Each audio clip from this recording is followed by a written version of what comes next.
कि मेरी पत्नी उर्मिला हमको रोक न ले, मैं क्या जवाब दूंगा, क्या कहूंगा। माँ से तो जैसे माँ तो बड़ी खुश हो गई, अपने संग को शिक्षा भी दिया, आशीर्वाद भी दिया, सब कुछ दिया। अब पति से क्या कहूंगा।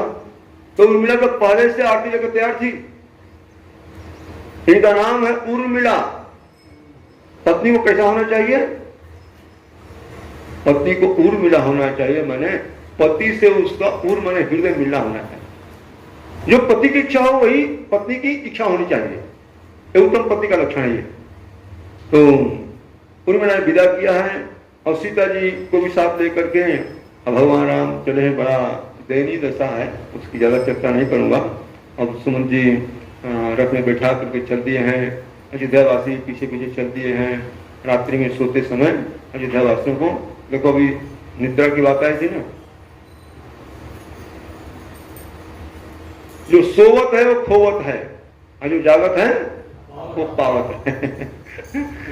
सोने वाला व्यक्ति खो ही देगा, इसलिए ज्यादा सोना नहीं चाहिए। अधिक से अधिक 6 घंटा, अधिक से अधिक, मतलब 3 घंटा 4 घंटा बहुत है साधक के लिए।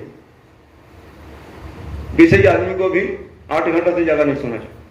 आधा घंटा ज्यादा सोएगा उसका शरीर स्वस्थ नहीं, अस्वस्थ हो जाएगा। अधिक से अधिक आधा घंटा, उस संसारिक व्यक्ति के लिए बात करता हूं। साधक के लिए तो 4-6 घंटा बहुत ज्यादा है। और अब पहुंचे हैं गंगा किनारे। अब गंगा किनारे थोड़ी दूर पर एक घना सुंसपा का वृक्ष है। वहां रात में निषाद राज की हैं, मेहमानी की हैं। निषाद राज को पता चला है, निषाद राज आया और राम की बड़ी सेवा किया। वो तो कोशिश किया कि नगर में चलो और आपका ये राज्य है, मैं आपका सेवक बनकर रहूंगा। अयोध्या का राज नहीं मिला तो क्या, हमें आपके मित्र हैं, मेरा राज्य ही आपका राज्य है। लेकिन राम ने कहा कि मित्र आप ठीक कहते हो, लेकिन मैं पिता के वचन को मान करके जंगल में जा रहा हूँ, नगर गांव में जाना मेरे लिए उचित नहीं। मैं तपस्वी का उदासी वेश बनाकर जंगल में जा रहा हूँ, नगर गांव में जाना ठीक नहीं है। समझाया बुझाया और वहाँ निषाद ने व्यवस्था किया है और सोए हैं श्री सीताराम। और निषाद पहरेदार लगाया 4 कोस तक, जो जन भर तक अपने आदमियों को बैठा दिया, क्योंकि जंगल से कोई हिंसक जीव जंतु ना आ जाए। कोई आप आए नहीं तो जोर से आवाज करेगा तो मेरे प्रभु की निद्रा भंग हो जाएगा, विक्षेप आ जाएगा निद्रा में, विश्राम में। इसलिए जो जन भर मैंने 4 कोस तक अपने आदमी को बैठाया। सेवक का क्या धर्म है यहाँ लखनऊ में बताते हैं। 4 कोस तक चारों तरफ से सेवक लग गए हैं। निषाद स्वयं धनुष बाण और हथियार लेकर विराजमान है। तो लखनलाल को आराम करना चाहिए? नहीं नहीं, ये नहीं कुछ सेवक आ गए तो हम आराम करें, ऐसे उत्तम सेवक का धर्म नहीं है।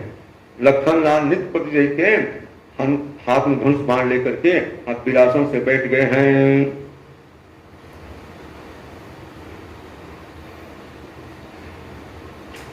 और जब विरासन से बैठ गए, निषाद राज वहीं बैठे हैं। निषाद बार बार कहे आप विश्राम करो, आप विश्राम करो। बोले कि नहीं नहीं, अरे मैं अपना धर्म कर रहा हूं, अपना धर्म करो।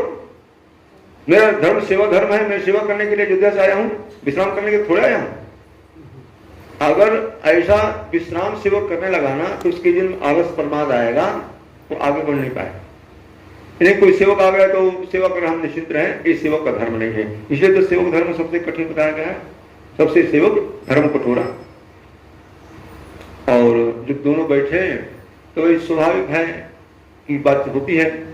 अब स्वाभाविक निषाद राज के मुख से अब कैकेयी के प्रति अब शब्द निंदा निकलने लगी। बोले कि देखो रामचंद्र अयोध्या के राजकुमार है, चक्रवर्ती सम्राट के बेटे हैं, ये चक्रवर्ती सम्राट बनेंगे। अरे आज ऐसा दिन आ गया कि वृक्ष के नीचे कुश की सैया पर और पेड़ के पत्तों पर सो रहे हैं। अब कौन किया है? कैकेयी की बेटी, कैकेयी की बेटी कैकेयी ने किया है। कैकेयी नंदनी मंदमती कठिन कुटिलपन कीन, अजय रघुनंदन जानकी सुख अवसर दुख दिन। अरे इनको सुख का समय था, विवाह हुआ था, अभी 12 साल विवाह हो गया, अभी विवाह हुआ था, अभी सुख का समय है। कैकेयी की बेटी कैकेयी ने वो मति की मंद है, बड़ी कुटिल बुद्धि है कि इनको वन में भेज दिया, दुख दे दिया। भय दिन कर कुल बिटप कुठारी, कुमति कीन सो विष दुखारी, सारे विश्व को दुखी कर दिया। निसार राज के मन में पूरी आस्था थी, पूरा विश्वास था कि लखनलाल मेरा समर्थन करेंगे, लेकिन लखनलाल तो और कुछ बोल गए। निसार बड़े चकित हो गए। लखनलाल क्या बोले, बड़ी मालूम का बोले हैं। बोले कि मित्र क्या कहते हो? बोले लखन मधुर मृदुबानी और ज्ञान विराग भगत रसानी। इनकी वाणी कैसी है? ज्ञान, वैराग्य और भक्ति से सनी हुई वाणी है। क्या बोले? काहुन को सुख दुख कर दाता, काहुन को निज कृत कर्म भोग सब भ्रातान, जोग वियोग भोग भल मंदा, जोग वियोग भोग भल अहित अनहित मध्यम भ्रम फंदा, हित अनहित न जन्म मरण जहाँ लगी जग जालू, जन्म मरण जहाँ लू, संपत्ति विपत्ति कर्म अरु कालू, संपत्ति विपत्ति कर्म अरु काल, धरणी धाम धन पुर परिवारू, धरणी धाम धन स्वर्ग नरक जहाँ लगी व्यवहारू, स्वर्ग नरक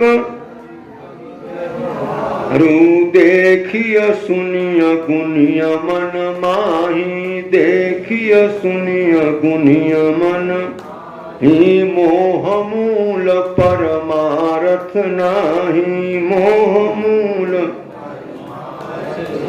लखनलाल बोले कि मित्र देखो, संसार में किसी को दोष नहीं देना। ताहुन को सुख दुख कर दाता, निजकृत कर्म भोग सब रात। अपने कर्मों का फल है, ये कारण बता दिया। जोग वियोग भोग भल मंदा, हित अनहित मध्यम फल मंदा, जन्म मरण जहाँ लगी जग डालू, संपत्ति विपत्ति कर्म अरु कालू, धरणी धाम धन पुर परिवारू, स्वर्ग नरक और जहन्नमी व्यवहारू। ये सब माध्यम है, निमित्त है, लेकिन वास्तविक बात है कि जीव का कर्म। ताहुन को सुख दुख करता था, निजकृत कर्म भोग सो भ्राता। अपने कर्मों का शास्त्रों में कहा गया है, सुखस्य दुखस्य नो कोपि दाता।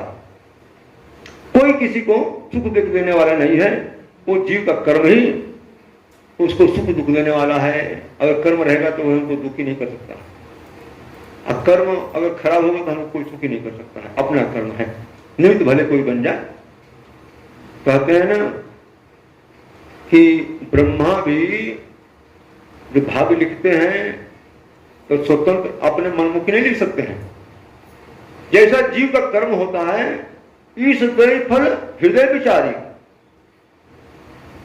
इस समय ब्रह्मा हृदय में विचार करके इसका कैसा कर्म है वैसा ही फल देते हैं, वैसे भाग लिखते हैं। मनमानी नहीं लिख सकते हैं। एक बार मनमानी वो मार्कंडेय जी के साथ लिख दिया तो उनको भी दंड मिला। और यहाँ युधिष्ठिर और विदुर शपथ वाल्मीकि इतनों को जन्म लेना पड़ा। तो हमारे कर्मों के अनुसार ब्रह्मा लिखे मनमानी नहीं सकते हैं। इसलिए भाई कर्म अच्छा करना चाहिए, किसी को दोष नहीं देना चाहिए, अपने कर्मों को ध्यान देना चाहिए। कुछ पर लिखते हैं, तुलसी यह तन खेत है, मन क्रम वचन किसान, पाप पुण्य दो ही बीज है, लवे सो बवे निदान। तुलसी यह तन खेत है, ये तन है ना, ये खेत है। मन क्रम वचन किसान, किसान जैसे खेती करता है, कर्म करता है, मन से कर्म से वचन से कर्म होता है। और पाप पुण्य दो ही बीज है, बवे सो ले निदान। दो ही बीज है सृष्टि में, एक पाप एक पुण्य।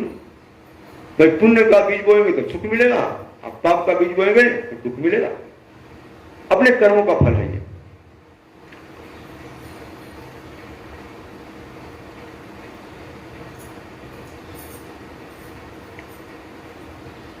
निसार ने लखनलाल की तरफ देखा, आप क्या कहना चाहते हो महाराज?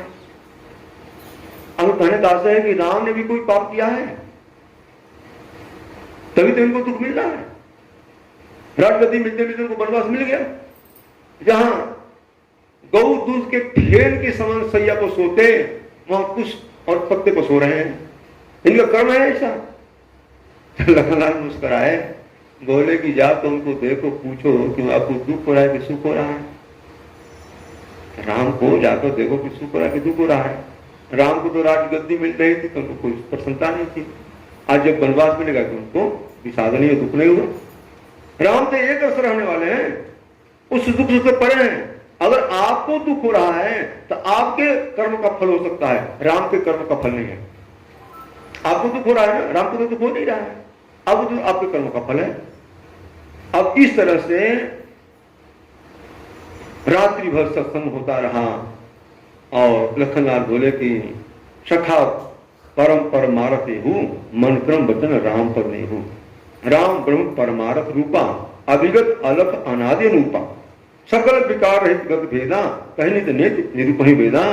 मित्र, ये राम साक्षात पर ब्रह्म परमात्मा है, ये तो सबसे अलग है, इनको ये सुख दुख से परे हैं। आदि आदि बातें हुई और निषाद राज के जीवन का जो मोह रूपी रात्रि थी वो दूर हो गई।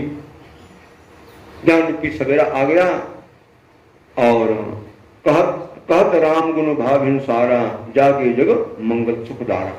अब सवेरा हुआ है, राम वहाँ जगह हैं, स्नान किए हैं और बट का दूध मंगाया है। और जो बड़े सुंदर सुंदर चिकने और टेढ़े फौल के समान काले काले बाल थे, उसमें दूध लगा करके बट का दूध अगर जटा में बना दिया। मैंने सुमंत को बता रहे हैं कि अब मैं लौटने वाला नहीं हूं। असुमंत हाथ जोड़ के बोले कि महाराज दशरथ ने आपको अपने मुख से नहीं कहा कि तुम वन को जाओ, तो बताओ। राम को वनवास महाराज दशरथ ने अपने मुख से नहीं दिया था, केवल मौन रह गए थे। सारी बातें मां कैकेयी ने कहा था।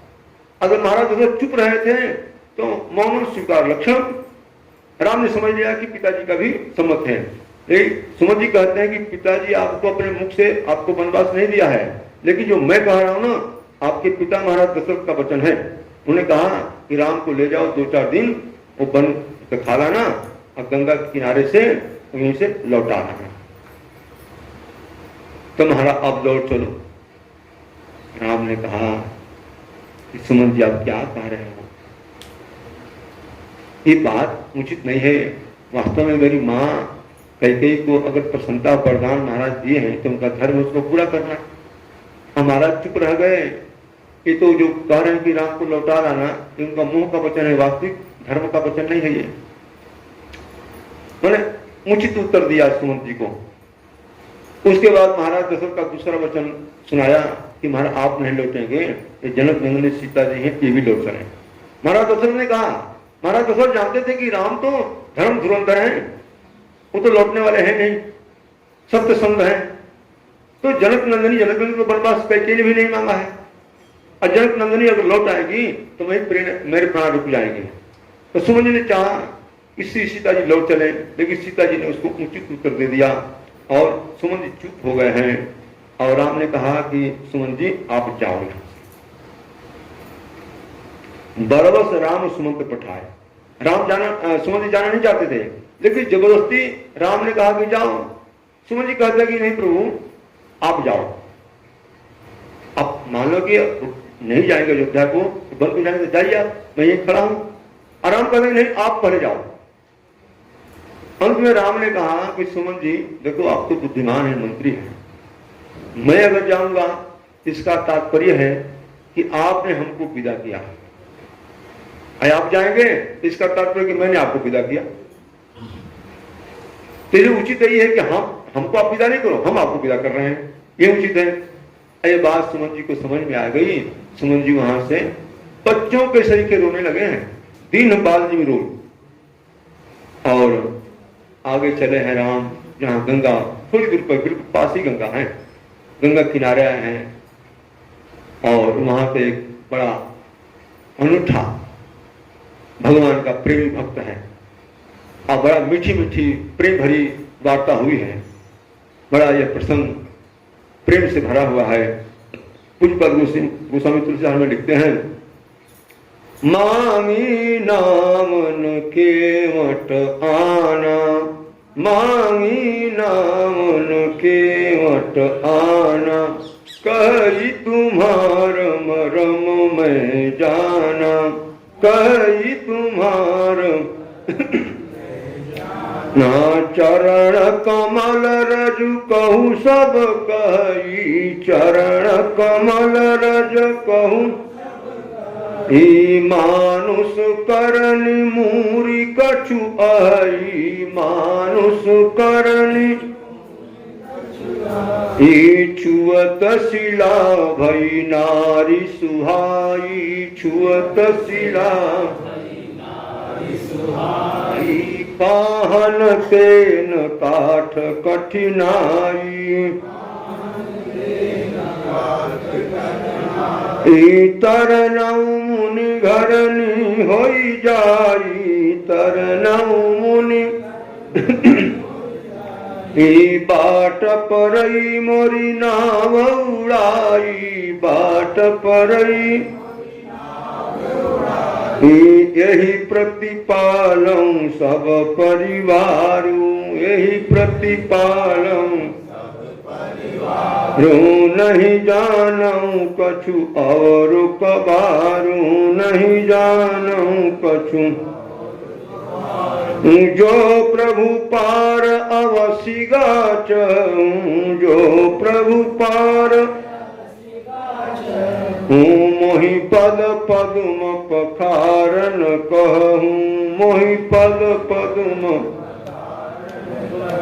पद कमल धोई चढ़ाई, नाम नाथ उतराई चहूँ, मोहि राम राउरी आन दशरथ सपद सब सांची कहूँ, बरु तीर मारहूँ लखन पै जब लगिन पाय पखारी हम, तब लगिन तुलसीदास नाथ कृपाल पार उतारी हूँ। यहाँ ऐसे प्रेम की अटपटी बातें हैं। मांगी नाम न क्यों टाना, कही तुम्हार मरम में जाना। इसका कई भाव विद्वानों ने दिया है। खूब इस प्रेम भरी वार्ता का चिंतन संतों ने विद्वानों ने किया है, अपने हृदय का उद्गार प्रकट किया है। तो जहां तक होगा थोड़ा बहुत समय के अनुसार हम लोग चर्चा करेंगे।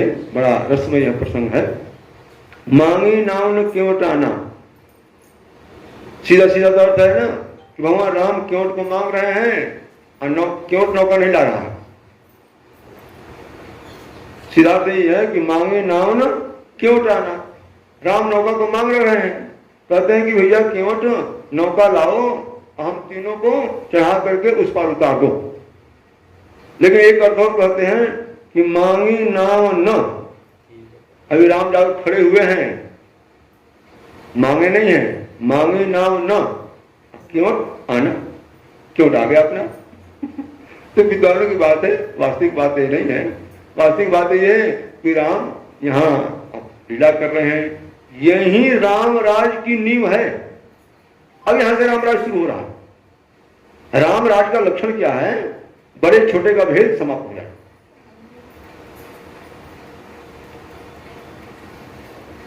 राम ने कहा कि भैया केवट नौका लाओ, हमको नौका में चढ़ा कर उस पार कर दो। भगवान कौन है, गीता में कहते हैं तेसाम हम समुद्धरता मृत्यु संसार सागरा।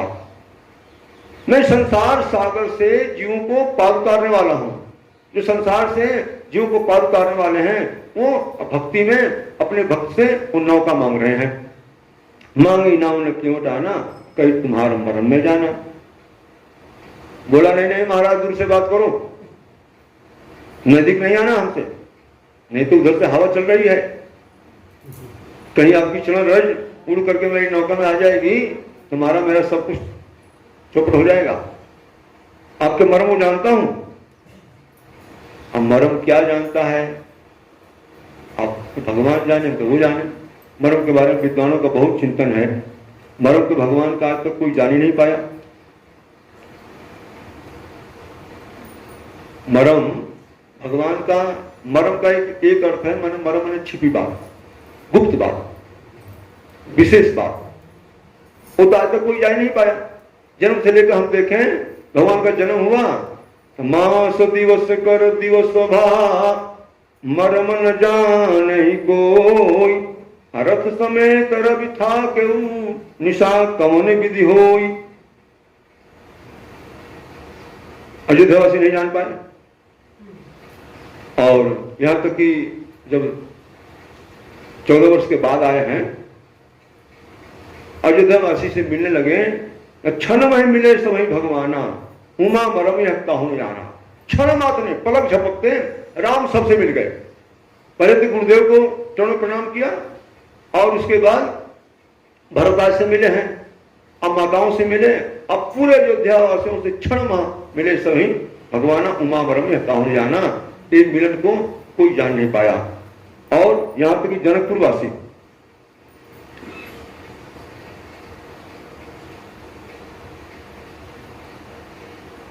निज निज रुचि सब ले ही बोला है, निज रुचि सब राम ही देखा कौन जान कुछ मरम विषय का। निज निज रुचि सब राम ही देखा कौन जान कुछ मरम विषय का।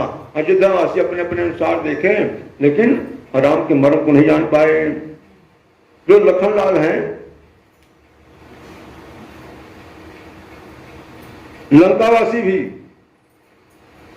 भगवान के मर्म को नहीं जान पाए। छत्र मुख टाटंग तब सब एक ही पा सबके देखत वहीं परे मर्म को जा। अपने बाण से रावण के 10 मुकुट को छत्र को गिरा दिया और मंगल के कर्णफूल को टाटों को गिरा दिया, लेकिन कोई जान नहीं पाया भगवान के मर्म को कैसे गिराइए। यहां तक कि लखनलाल जो हमेशा साथ रहते हैं वो भी नहीं जान पाए। लक्ष्मण हुई हम मर्म जाना को कुछ जो कुछ चरित्र रचा भगवाना। और कागभूषण भी भगवान के मर्म को नहीं जानते हैं। भ्रमित चकित राम ही देखा बेसे सुन चरित विशेखा, तेई कौतुक कर मर्मन काहू जाना अनुजन माता पिता हूं। कागभूषण माता पिता कौशल्या आदि कोई नहीं जान पाया। अरे यहां तक कि ब्रह्मा विष्णु जो है ना वो भी भगवान के मर्म को नहीं जानते हैं। जग पेखन तुम देख निहारे, जग पेखन तुम देख निहारे, अविधि हरि शंभु न चाम निहारे। तेव न जानई मर्म तुम्हारा, और तुम्ही को जान निहारा। जब ब्रह्मा विष्णु महेश नहीं जानते हैं, लखनलाल नहीं जानते, कागभूषण नहीं जानते हैं, अयोध्यावासी जान पाए, जनकपुरवासी जान पाए, लंकावासी जान पाए, कोई भगवान के मर्म को जान ही नहीं पाया। ताल सुन धरणी अद्भुत करनी मर्म जाना ही कोई, अंत में कौन लिख दिया कि मर्म जाना ही कोई भी मर्म को नहीं जानता है। अब क्यों दावा कर रहा है कहीं तुम्हारा मर्म में जाना, अब तो मर्म जानता हूं। तो देखो एक बात है, भगवान को भक्त भक्ति से जान सकता है। भगवान को भक्त भक्ति से जान सकता है। भक्ति के द्वारा भगवान जाने जाते हैं। संसार में भी एक विधि है कि जितना व्यक्ति पत्नी के माध्यम से व्यक्ति का पता लगेगा उतना और किसी परिवार से नहीं लगेगा। अगर मान लो तो बेटा से पूछा जाए कि तुम्हारे पिता कहाँ है, अब पिताजी अपने कमरे में सो रहे हैं, तो कैसे बताएगा बेटा। लेकिन पत्नी को मालूम है कि मेरे कमरे में सो रहे हैं, तब पत्नी से पूछो तो पत्नी बता देगी। तो इस तरह से भगवान को जानने के लिए भगवान की भक्ति से ही भगवान को जाना जा सकता है। एक बात कही गई है बड़ी मार्मिक, उपनिषदों में कहा गया है कि जो व्यक्ति कहता है कि मैं भगवान को जानता हूं, उपनिषद की बात है, वो कहता है कि भगवान को जान गया, वो बिल्कुल नहीं जाना, वो बिल्कुल नहीं जाना। और जो कहता है कि भगवान को नहीं जानता हूं, वो भले थोड़ा थोड़ा जान सकता है, वो भले थोड़ा थोड़ा जान सकता है। लेकिन यहां क्यों दावा करता है कहीं तुम्हारा मर्म में जाना, मैं आपके मर्म को जानता हूं। अब मर्म क्या है, बात प्रश्न है ना, मर्म क्या है। तो अब मरम कुछ भी हो, लेकिन इसको विद्वान का भाव है, तो भाव ही मैं दूंगा और तो कुछ नहीं दे सकता हूं। मरम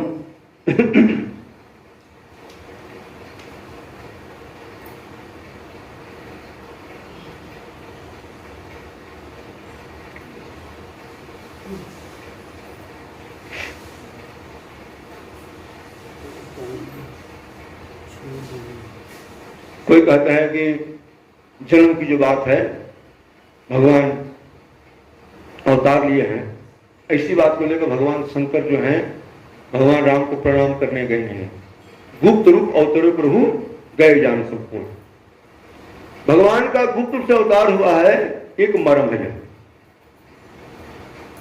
कोई लोग कहते हैं मर्म आदि आदि अनेक अनेक कुछ बातें कहा है, लेकिन ये जो केवट कहता है, जो अहिल्या वाली बात है, कहीं तुम्हारा मर्म में जाना, चरण कमल वे कहूं सब कही, मानुष करनी मूल कछुहाई, छो सिला भे नार सुहाई, पाहन से न तो कठिनाई। यह मर्म तो है नहीं, मर्म का तात्पर्य जो कोई न जान पावे। अब केवट भी स्वीकार करता है, चरण कमल रज कहू सब कही, कहू सब कही। बहुत लोग कहते हैं जो अहिल्या के उद्धार की बात है वो सब जानते हैं, बहुत लोग जानते हैं। कितने लोग जानते हैं? और राम अभी अहिल्या का उद्धार करके जनकपुर नहीं पहुंचे, लेकिन जनकपुर वासी सबको मालूम हो गया। वहां की स्त्रियां कहती हैं, विप्रकाज करी बंधु दऊ मग मुनि बधु उधारी, आए देखन चाप मुख सुनि हरसी सब नार। विप्रकाज करी बंधु मग, मग मुनि बधु उधार। विप्र मैंने ब्राह्मण का विश्वामित्र का काम करके और रास्ते में अहिल्या का उद्धार करके अब आए हैं हम लोगों का धनुष यज्ञ देखने के लिए।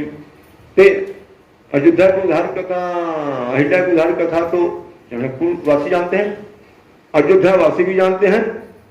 मुनि तिये तरी लगत पग धूरी, कीरत रही भवन भरी पूरी।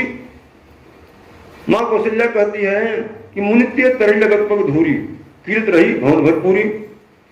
यहां तक कि लंकावासी भी इस बात को जानते हैं। विभीषण जब चले हैं, रावण का नाक लगा, भगवान के चरण की याद आई और चलते हैं तो क्या ध्यान करते हैं? जो पद परसी तरीरी नारी,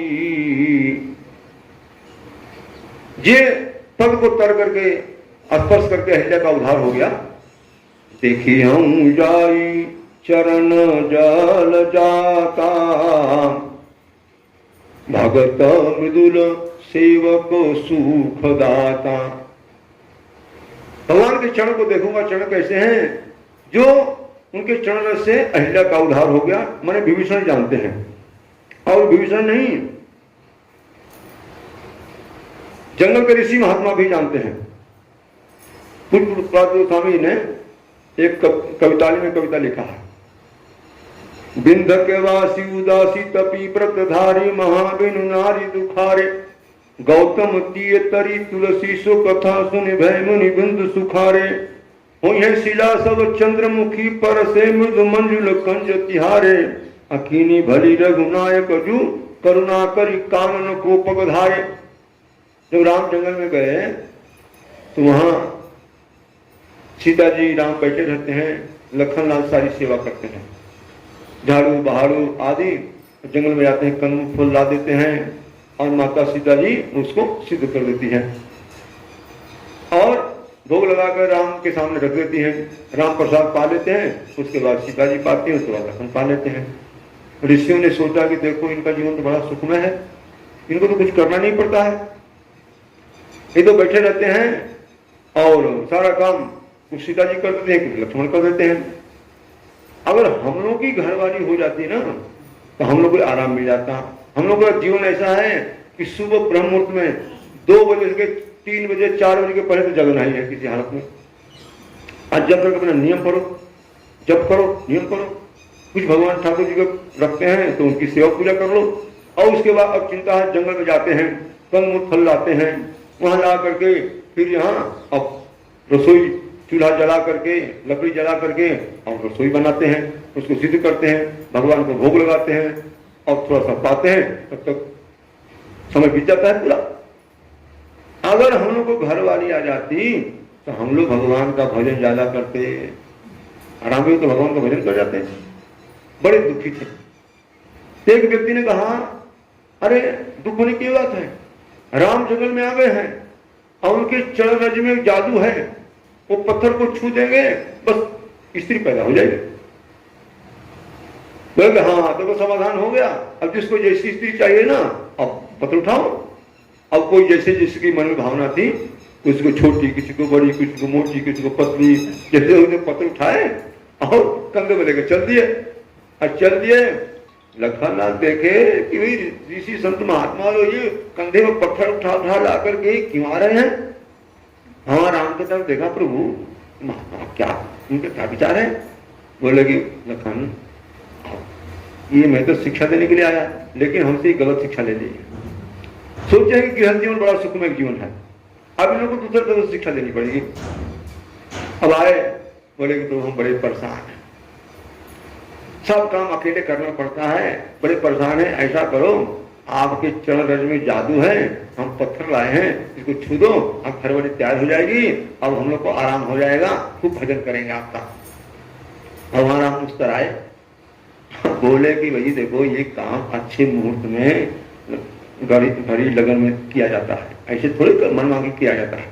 विवाह जो होना होता है, देखो कितना पोथी पत्रा पंचांग दिखाया जाता है, मुहूर्त सुधारा जाता है, गण मिलाया जाता है, क्या क्या होता है। तो आज अच्छा मुहूर्त नहीं है, जब मुहूर्त आएगा ना तो मैं बताऊंगा, मुहूर्त अच्छा आएगा तो बताऊंगा। समझा बुझा कर ऋषि को विदा कर दिया। आज इधर भगवान उनको ऋषियों को शिक्षा देने के लिए अब रावण के माध्यम से सीता जी का हरण करा दिया। और सीता जी का हरण हो गया, राम सीता जी के बारे में रोने लगे, अर्ध विक्षिप्त, अर्ध पागल हो गए। पेड़ों से, पक्षियों से, नदियों से, तालाबों से सबसे पूछ रहे हैं, हे खगदेव हे मधुकर, तुम देखी सीता में नहीं? आदि आदि जब कह रहे हैं, ऋषि ने कहा कि क्या होगा इनको, ये तो बड़े हंसते थे, बड़े आनंद में थे। दूसरे ने कहा तुमको पता नहीं, कोई राक्षस ने इनकी पत्नी को हरण कर लिया। तो बोले कि भाई विवाह होगा तो उसका वियोग होगा कहाँ, हम लोग विवाह करेंगे तो पत्नी का वियोग होगा क्या। बोले कि और था, विवाह में स्वर्ग के सुख में है। एक विवाहित संत थे, उसमें विवाहित पहले विवाह करके तब महात्मा बने थे। वो बोले कि विवाह में तो थोड़े दिन हंसना पड़ता है, वो जीवन में रोना ही पड़ता है। तो बोले वो रोने वाला काम नहीं करना है। तो भगवान राम उनको सीता जी का वियोग करा करके, अरुदन करके उनको शिक्षा दिया। तो कहने का तात्पर्य इतना यही है कि ये अहिल्या के उद्धार की कथा जो मर्म कह रहा है केवट, वो तो जंगल के ऋषि महात्मा भी जानते हैं, ऋषि पत्नियां भी जानती हैं। परसत पद पंकज ऋषि रमणी, भई है प्रगट अति दिव्य देह धरी, मानो त्रिगुण छवि छवनी, जो चली है रघुनाथ प्यादही, शिला रही को अवनी। कहते कि अगर राम मगर नंगे पांव चलेंगे तो संसार में कोई पत्थर रह नहीं जाएगा, जितने पत्थर को छुएंगे सब स्त्री हो जाएगी। आदि आदि बातें हैं, तो सब जानते हैं अहिल्या की उद्धार कथा भगवान के चरण रज की।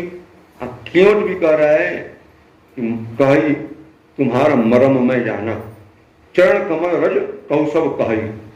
चरण कमल की महिमा सब कहते हैं, बड़ी और मीठी मीठी वार्ता है। भगवान राम ने कहा कि भाई कोई जरूरी है क्या, इसे अहिल्या तो पत्थर की तो साफे थी, हमारा चरण रज हुआ तो नारी होकर के अपने पति के लोक में चली गई।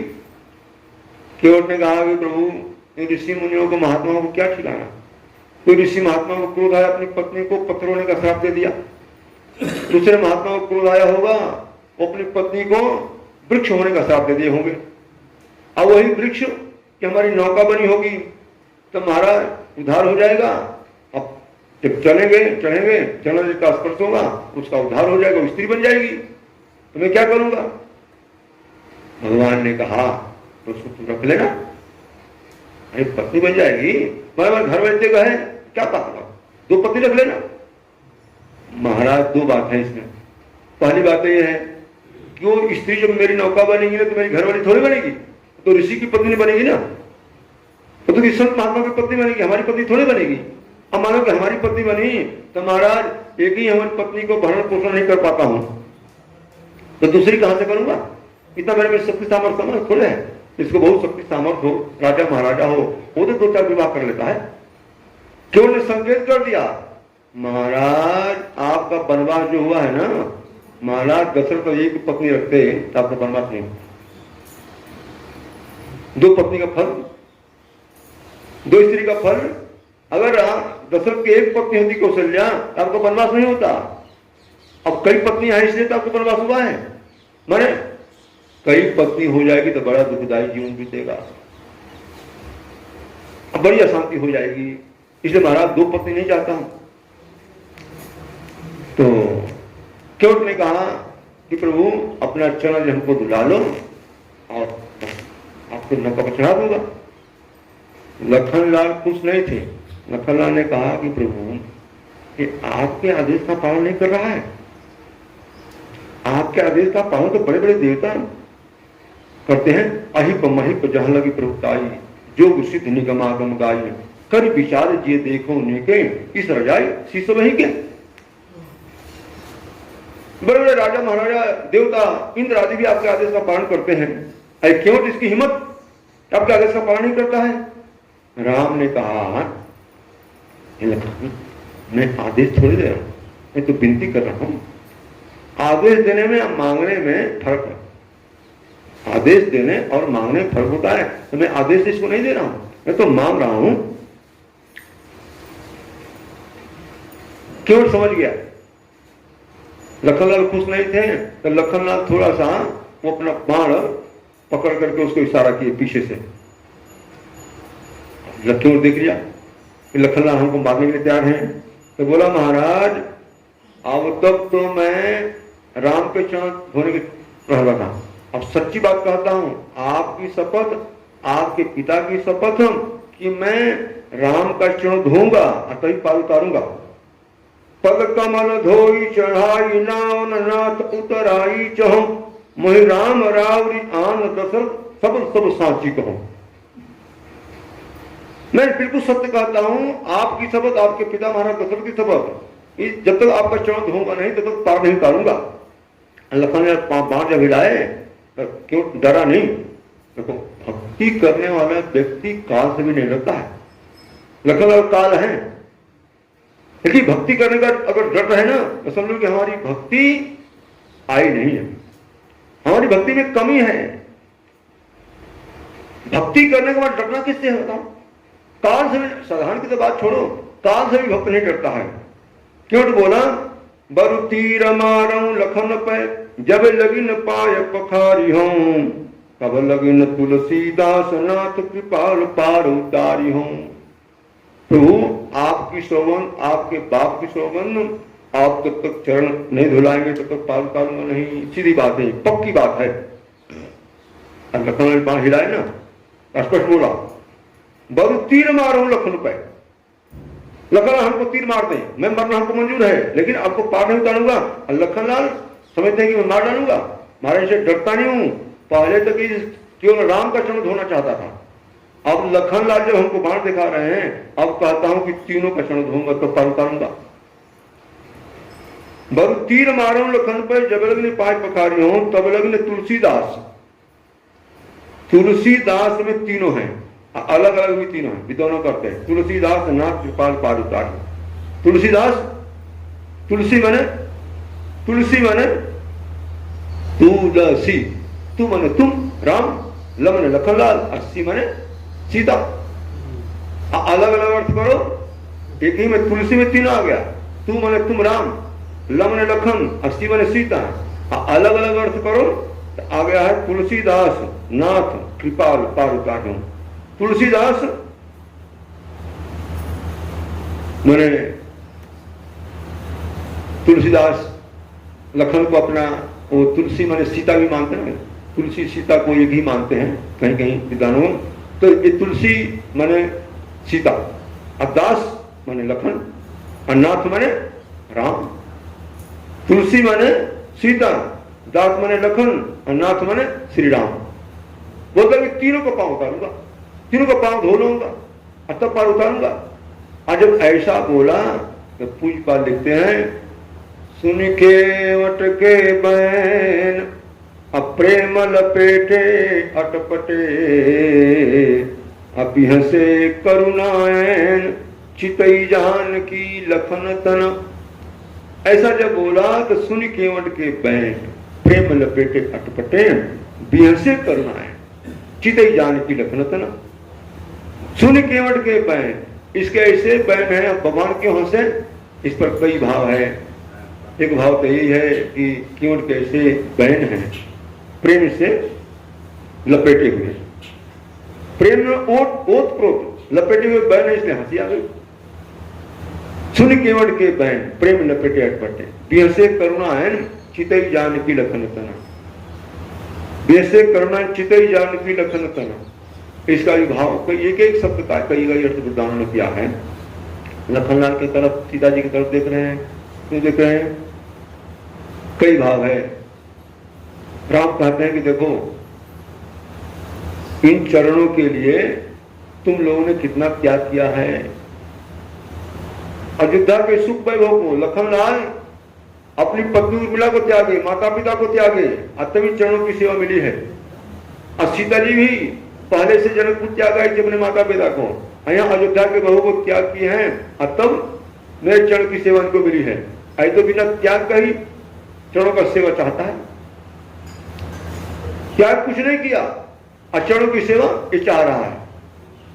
इसलिए देखकर हंसे, देखो इसकी चतुराई, कुछ त्याग भी नहीं किया, चरणों की सेवा चाह रहा है। दूसरा भाव यह है, बिहसे करुणायन चितई जान की लखन तना।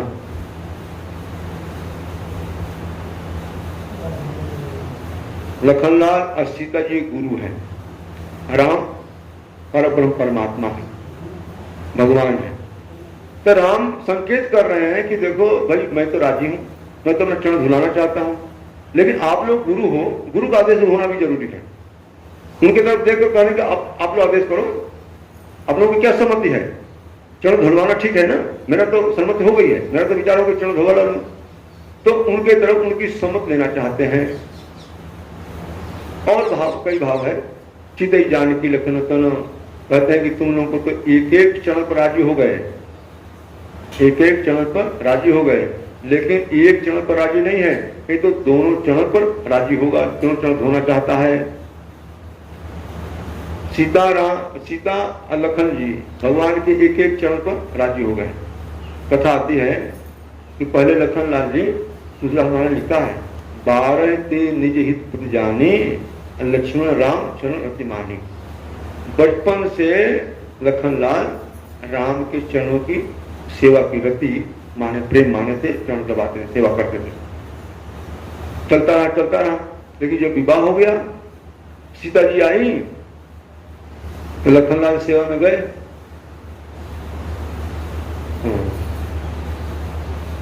सीता जी ने कहा कि भैया मेरा अधिकार है, मेरा अधिकार है चरणों की सेवा करना, तुम सेवा नहीं कर सकते हो। अब लखनलाल तो बड़े उदास हो गए, खाना पीना छोड़ दिया, बड़े दुखी हो गए। राम ने कहा क्या बात लखन, क्या बात है, बड़े उदास हो गए हो, बड़े दुखी रहते हो, दुबले पतले होते जा रहे हो। लखनलाल सारी बात बताया कि प्रभु माँ ने हमको मना कर दिया आपके चरण की सेवा के लिए, अब चरण की सेवा नहीं रहेगी तो जीवन क्या है, इसलिए मैं दुखी हूँ। तो राम जी ने कहा कि ठीक है लखन, एक उपाय बताता हूँ। उपाय आगे कुछ महीनों में होली आने वाली है, और होली में हमारे रघुवंश की परंपरा है, ऐसा लिखा है शास्त्र में, परंपरा है कि देवर भाभी होली खेलते हैं, और खेलने के बाद शाम को भाभी मिष्ठान का देवर को मिष्ठान खिलाती है, उसको पकवान बनता है ना, वो खिलाती है, और खिला करके कहती है कुछ वरदान मांग लो। तो समय जब आवे तो तू ही चरण सेवा का वरदान मांग लेना। अब लखनलाल तो दिन गिनने लगे कि कब होली का समय आवे, कब मैं वरदान मांगूंगा। होली आ गई, दिन भर होली उत्साह होता रहा, खेलते रहे, होली खेले, रंग गुलाल खेले। शाम को सीता जी अपने हाथ से मिष्ठान खिलाई है और बोले कि देवर जी वरदान मांग लो। तो बोले कि वरदान ही है प्रभु श्री राम के चरणों की मैं सेवा करूं, कि पहले सेवा करता था। ऐसा सुन करके तो सीता जी मूर्छित हो गए, बेहोश हो गए, हाहाकार मच गया। अब गुरु वशिष्ठ आए, झाड़ फूक किया, लेकिन उनकी मूर्छा दूर ही नहीं। माँ कौशल्या आई, सब परिवार, यहाँ तक अधिकांश अयोध्यावासी आ गए। क्या बात हुई, क्या बात हुई? अब ये हुआ कि लखनलाल ने कुछ कहा है और उसकी उनकी बात सुन करके सीता जी को मूर्छा हो गई, और कोई बात नहीं। और दिन भर तो खुशी खुशी होली खेले हैं, रंग गुलाल खेले हैं, भोजन कराए हैं, और सीता जी ने कहा कि वरदान मांगो, और लखन जी कुछ कहे, तब सीता जी मूर्छित हो गई है। अब लखन सब पूछने लगे, लखन जी तो बड़े दुखी हो गए, मेरे मांगने से तो सीता जी बेहोश हो गई, अब क्या करूं? तो सब जब पूछने लगे तो अंत में लखनलाल ने कहा कि भाई मैं प्रभु चरणों की सेवा करूँगा। तो गुरु वशिष्ठ जी ने कहा ऐसे नहीं, देखो आप दोनों तुम लोग राजी हो, एक क्षण तुम सेवा करना, एक क्षण सीता जी सेवा करेंगे। तो सीता जी कान में लखनलाल ने कहा कि माँ उठो, एक क्षण की सेवा आप करना, एक क्षण की सेवा मैं करूंगा। ऐसा सुनकर के सीता जी की मूर्छा दूर हो गई। तो भगवान राम कहते हैं कि देखो तुम लोग एक एक क्षण की सेवा में राजी हो गए हो, ये दोनों क्षण की सेवा लेगा, दो क्षण धोएगा, एक पर राजी नहीं होगा। ये उनके तरफ यही देख रहे हैं, सीता जी जानकी लखन तना। और भी कई भाव है, कहते हैं कि पूर्व जन्म में ये क्षीर सागर में भगवान राम जी हैं, नारायण थे, सीता जी लक्ष्मी थी, लखनलाल शेष थे। शेष जब भगवान सो रहे थे, एक कीवट जब कछुआ था, उस समय कीवट कछुआ था, तो सीता लक्ष्मी जी को चरण सेवा करते देखा, इसके मन भी भगवान के चरण को स्पर्श करने की इच्छा हुई कि भगवान के चरण को स्पर्श करें। तो गया चरण की तरफ, तो लक्ष्मी ने उसको हाथ में भगा दिया, फिर सिर की तरफ गया, तो लखनलाल शेष जो है एक फुकार से उसको भगा दिया। अब वो दुखी होकर के वही मर गया, लखनलाल के मुख से वो मर गया। वही अब कछुआ जो है जो केवट बना है। तो राम कहते हैं कि लखनलाल सीता जी उस समय तो तुमने भगा दिया, ऐसे तो भगेगा नहीं है, इसमें तो भगेगा नहीं, अब इस क्षण धोएगा ही। अब यहाँ तुम लोग का बस नहीं चलेगा, वहां तो तुम सीता जी हाथ से भगा दिया और लखनऊ जी अपने फुटकार से भगा दिए, ये मर भी गया बेचारा। अब तो इसको धुलाना ही पड़ेगा, तभी पार उतारेगा, तभी पार हम उतरेंगे। कई भाव दिया है, एक भाव और एक तो भाव और मुख्य बात कर दूं, बेहसे करुणा है चितई जानकी लख नतन। कहते हैं कि चितई जानकी लख न तन। लखन और सीता के तरफ देख रहे हैं कि देखो इसके ऊपर, इसके जाति के ऊपर, इसके वाणी के ऊपर ध्यान नहीं दो, इसके रंग काला कलूटा है, इसके पर रंग नहीं दो। चितई जानकी, इसके जान मैंने हृदय की देखो, लखन तन, इसके तन को नहीं देखो किन्हीं जाति का है, काला कलूटा है, एक बड़ा कठोर उटपटा बोल रहा है, इसको नहीं देखो। जानकी, जानकी लखन तन, इसके हृदय की बात देखो, हृदय बड़ा प्रेम है इसके, ये बड़ा प्रेमी है। अब प्रेमी के आगे तो झुकना ही पड़ता है, प्रेमी के आगे तो झुकना ही पड़ता है, तो वही चढ़ धुलाओ ना। अब इस तरह से कई भाव बताए हैं, लेकिन मुख्य भाव क्या है, एक संत का भाव है, वो हमको बड़ा अच्छा लगा। विद्वान को खूब लिखा, ठीक लिखा है। मुख्य भाव क्या है, वास्तव में कीमत यही चाहता था कि भगवान हंसते। यहाँ हंसे कैसे हैं, बेहसे करुणा है। राम जो है मर्यादा पुरुषोत्तम है, वो खुल कर नहीं आते हैं। यहाँ बेहसे, बेहसे में बी मने विशेष है, हंसना में हंसना, खूब ठठा करके हंसे, खूब जोर से ठठा मार करके हंसने लगा। लेकिन क्योंकि राम है ना, मन भी हंसे रघुवंश वनी प्रीति अलौकिक जान। मन भी हंसे, होठ नहीं खुलता, मन में हंसते हैं। मन मुस्काई राम सिर नाय, मन मुस्काई राम सिर नाय। परशुराम के सामने मन में मुस्कुराते सिर नवा दिए हैं। देख राम जननी मुस्कानी, देख राम जननी मुस्कानी। माँ के सामने, कौशल्या के सामने भी वो मन मुस्कानी, मन में मुस्कुराए हैं। लेकिन आज यहाँ प्रभु हंस दिन मधुर मुस्कानी, प्रभु हंस दिन मधुर मुस्कानी, मैंने मन में हंसते हैं, फूल कर नहीं हंसते हैं। लेकिन आज यहाँ फूल का हंसे हैं, फूल का हंसे क्यों? और जगह तो मर्यादा थी, यहाँ तो कोई है भी नहीं। अब दूसरी बात है ना कि इसके प्रेम की ऐसी पटे बातें हैं कहता मैं नौका नहीं लाऊंगा, आपके मर्म को जानता हूँ, आपके बाप, आपकी सौगंध, आपके बाप की सौगंध, हमको लखन भले तीर मार दें, तीर मार देंगे तो मैं मर जाऊंगा तो मेरा कल्याण हो जाएगा। कि मरने में 4 बातें पूछी जाती हैं। क्या पूछी जाती है? भाई किसने मारा है, कहां मारा है, दोष क्या है, क्या करना चाहता था? तो हमारे तो चारों उत्तम है। किसने मारा? तो मेरे प्रभु श्री राम के भाई है लखन लाल, वही मारे। कहां मर रहे हैं? तो गंगा किनारे मार रहे हैं। अपराध क्या है? अपराध इसी का है कि राम का चरण धोना चाहता हूं।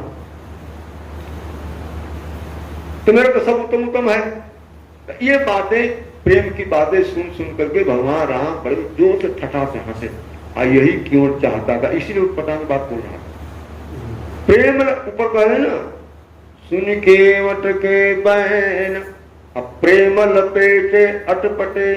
अटपटे बहन है, आपकी सुगंध, आपके बाप की सुगंध, लखन तीर मार दें, आप दे दें, नौका नहीं लाऊंगा, वो चरण सच में जादू है, आदि आदि मेरी नौका स्त्री बन जाएगी, ये प्रेम की अटपटी बातें हैं। ऐसी बातें सुनकर हंस दिए। अब वास्तव में क्यों यही चाहता था, यही मरम है, और कुछ मरम भरम नहीं है। मरम यही है, क्यों जो राम को देखा ना, राम आए किनारे खड़े हैं तो बड़े दुखी, दास। क्यों? अभी रोते हुए अयोध्या वासियों को छोड़ आए, सारी अयोध्या खाली हो गई थी एक रात पहले। इस रात में अभी सुबह सुबह जब सुमन जी को विदा किया तो बरबस राम सुमंत पठाए, परबल जबरदस्ती पठाया है। अब सुमन जी गए हैं तो दिन बारिश में रोए, बच्चों के समान फूट फूट कर सुमन जी रोने लगे हैं। अब भक्त रोए, भगवान न रोए, वो कैसा भगवान? भगवान का सिद्धांत है यथा भजा। तो वास्तव में भगवान रो रहे हैं, बड़ी उदास झांकी है, बड़ी उदास झांकी है। केवट ने सोचा अगर इसी झांकी में उतार दूंगा तो 14 वर्ष यही उदास झांकी मेरे हृदय में बनी रहेगी। जैसा दृश्य देखा रहूंगा वही तो याद आएगा ना, वही याद आएगा। ये ठीक नहीं है। जहां ध्यान की बात है ना, तो प्रसन्न मुख बदलो, भगवान को प्रसन्न पति से खिली हुई चेहरे का ध्यान किया जाता है, ऐसा शास्त्र में लिखा। उदास नहीं, भगवान को मुस्कुराते हुए, हंसते हुए, पति से खिलते हुए चेहरे का ध्यान करना है। तो सोचा कैसे देव को हंसा दूं मैं, ऐसा देखो राम वास्तव में रो रहे हैं। अरे क्योंकि अयोध्या वासी बड़े दुखी हैं, अभी सुमन जी बड़े दुखी हैं, तो राम खुशी कैसे रह सकते हैं? अयोध्या वासी माँ कौशल्या आदि की दशा तो क्या कहना है। पिताजी तो इनके दुख में अपना प्राण ही त्याग दिया। अब माँ कौशल्या की क्या दशा है? माँ की कौशल्या जैसे चित्र की मूर्ति हो, जैसे चित्रपट हो, ऐसी दशा हो गई है। आंखें पलक गिरती नहीं है, हाथ पांव हिलता नहीं है, न खाना है, न पीना है, न सोना है, बची बचे से सुनता। ऐसे 14 वर्ष माँ कौशल्या का जीवन व्यतीत हुआ है। कुछ बार गोस्वामी जी लिखते हैं इस भाव को कि एक बार माँ कौशल्या छत पर बैठी थी, हमेशा दक्षिणी सा चित्रकूट तरफ देखती रहती थी। मेरे राम इसी रास्ते से गए हैं, कब आएंगे, कब आएंगे। खाना पीना और सोने जागने की कोई सुधी बुद्धि नहीं। एक दिन एक राहगीर पथिक जा रहा था तो मां कौशल्या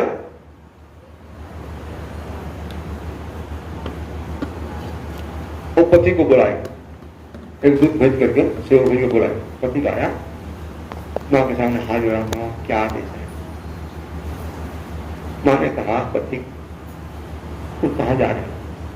मेरे को चित्रकूट जा। मां ने कहा कि मेरे को लगा कि ऐसे तुम चित्रकूट जाकर इसलिए बुलाए हूं, चित्रकूट जाओगे तो मेरे राघव वहां मिलेंगे, मेरे राम मिलेंगे। हाँ मां ठीक है, मैं आपका संदेश सुना दूंगा। क्या आपके बिना आपकी माँ बड़ी दुखी है, खाना पीना छोड़ दिया है, आपकी माँ बड़ी दुखी है। बोले नहीं नहीं नहीं, मेरा नाम ले लेना, संदेश सुनाना है, मेरा नाम ले लेना, मैं तो संदेश देने लायक हूं नहीं, हमारे अंदर तो प्रेम है ही नहीं। प्रेम तो महाराज श्री में था, जो राम की में वो प्राण को त्याग दिया। मैं तो बड़ी कठोर हूं, कभी जीवित हूं, इसलिए मैं तो संदेश देने लायक हूं नहीं। तो माँ क्या संदेश देना है? तो माँ कौशल्या कहती है, राम और क्या कहूँ, अयोध्यावासियों की दशा क्या कहूँ, ज्यादा नहीं, बस अपने घोड़ों को आकर राम एक बार देखा, अपने घोड़ों को आप एक बार राम देखा। जिन घोड़ों को इतना लाड़ प्यार से पाला पोसा पुचकारा टहलाते थे, याद करते थे, खिलाते पिलाते थे, वो घोड़े जब से राम गए हैं तब से खाना पीना छोड़ दिए हैं, अनंत आंखों से आंसू गिराते रहते हैं। हेर हेर हीनाई, दक्षिण दिशा के देख तरफ वो हीनाते बोलते रहते हैं, रोते रहते हैं। मैं मना नहीं करूंगी, वो आएंगे और घोड़ों की दशा देखकर अगर चित्रकूट जाना चाहे ना तो चले जाए, लेकिन एक ही निवेदन है, संदेश है कि आ करके अपने घोड़ों की दशा देख जाए। माँ कौशल्या बड़ी सावधान है, कहते हैं कि पथिक तुम ऐसा जब कहोगे ना, राम को विश्वास नहीं होगा। राम कहेंगे ऐसे कैसे मेरे घोड़ों की दशा हो सकती है? मेरा प्रेमी भाई भरत है, मेरा प्रेमी भरत है वहां, जिन वस्तुओं से मैं प्रेम करता हूं भरत उनको परीक्षा कर देगा। प्रेम का यही लक्षण है ना, प्रेमी मिले तो प्रेमी से प्रेम करें, अब प्रेमी ना हो तो प्रेमी के हर वस्तु प्रेम करना, ये प्रेम का स्वभाव है, लक्षण। तो जिन घोड़ों से मैं प्रेम करता था, मेरा प्रेमी भरत उन घोड़ों की परीक्षा करेगा? नहीं नहीं, वो तो हमसे अधिक सार संभाल करता होगा। और राम कहेंगे बात ठीक है, भरत वास्तव में राम से 100 गुना अधिक संभाल करते हैं घोड़ों की, 1-2 गुना 10 गुना नहीं, 100 गुना अधिक देख रेख करते हैं, लेकिन घोड़ों का दुख दूर नहीं होता है और बढ़ जाता है। क्यों? कि भरत को जो देखते हैं ना तो राम की ज्यादा याद आती है। भरत ही राम है के अनुहारी, भरत राम दोनों एक शकल के हैं, दोनों सामने हैं, दोनों एक रंग के हैं, इसलिए भरत को देखते हैं तो राम की ज्यादा याद आती है, इसलिए और रोना शुरू करते, और आंखों से आंसू बहाना चाहते हैं। मेरे को तो अंदेशा है, संदेह मन में है कि 14 वर्ष घोड़े अपने शरीर को रखेंगे नहीं रखेंगे, इसलिए राम एक बार लौट कर आओ। गीतावली में एक पद है तुलसीदास महाराज का, राघव एक बार फिर आओ, राघव एक बार फिर आओ, ए बरबाजी बिलो किया अपने, बहुरी बनही सिधाओ, राघव एक बार फिर आओ, जे पै प्याई पोखी कर पंकज, बार बार पुचकारे, क्यों जी वही मेरे राम लाडिले, ते अब निपट बिसारे, जो पै प्याई पोखी कर पंकज, बार बार पुचकारे, क्यों जी वही मेरे राम लाडिले, ते अब निपट बिसारे, भरत 100 गुनी सार करत है, अति प्रिय जानी तिहारे, भरत 100 गुनी सार करत है, अति प्रिय जानी तिहारे, तदपि दिन ही दिन होत झांवरे, मनहु कमल ही मारे, सुनहु पथिक जो राम मिलहि बन, कहियो मातु संदेशो, सुनहु पथिक जो मिलहि राम बन, कहियो मातु संदेशो, तुलसी मोहि और सबनिते, इनको बड़े अंदेशो, तुलसी मोहि और सबनिते, इनको बड़ो अंदेशो। हमको तो बड़ा अंदेशा हो गया कि 14 वर्ष घोड़े अपने प्राणों को रखें कि नहीं रख पाएंगे। कहने का तात्पर्य अयोध्यावासी मंत्री सुमंत, यहाँ तक घोड़े पशु पक्षी इतने दुखी हैं तो राम सुखी कैसे हो सकते हैं?